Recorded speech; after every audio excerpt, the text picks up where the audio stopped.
The purpose of my presentation is to address some common misconceptions about dispensationalism.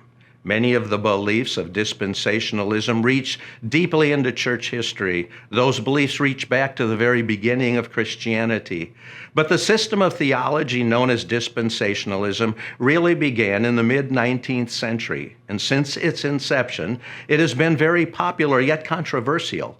Millions of people, as well as schools, colleges, seminaries, churches, publications, radio, TV preachers, and pastors have promoted dispensational theology. But with all that popularity has also come criticism. Non-dispensationalist, covenantal theologians have offered their criticism of it at times. Some have accused it of offering multiple views of salvation. Some try to link it with date setting for Christ's return. Dispensationalism has been accused of promoting a false gospel or teaching heresy or advocating lawless living. And some claim its beliefs lead to nuclear war or hurting peace in the Middle East or even fostering racism.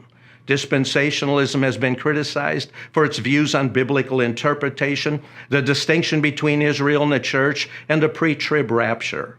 Erroneous information concerning it has often been promoted. For example, John Gerstner's 1991 book, Wrongly Dividing the Word of Truth, Curtis Crenshaw and Grover Gunn's 1995 book, Dispensationalism Today, Yesterday, and Tomorrow, Hank Hanegraaff's 2007 book, Apocalypse Code, and Daniel Hummel's recent book, The Rise and Fall of Dispensationalism, all offer incorrect, incomplete, misleading presentations of it, all focusing on matters that are not at the heart of dispensationalism, resulting in misconceptions about it.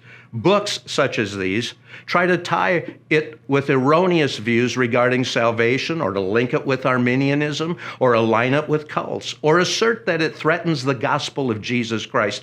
In reality, though, dispensationalism is primarily about other matters such as hermeneutics, the church, end times. And because of books like this, it does not offer a reasonable and honest presentation, and there exist misunderstandings now about it.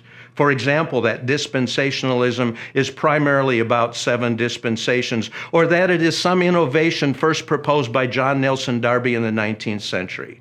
Most critiques from non-dispensationalists do not accurately portray what it is. It seems that those who criticize it often focus on wrong things or show a lack of understanding about this theology. On the other hand, those who promote dispensationalism have not always been clear either. So the blame is not all one-sided. Dispensational theologian Michael Vlach states dispensationalism is primarily concerned with the doctrines of ecclesiology and eschatology, the church and end times. Covenant theologian Palmer Robertson states dispensational perspective is evaluated. Should not be forgotten that covenant and dispensational theologians stand side by side in affirming the essential doctrines of the Christian faith.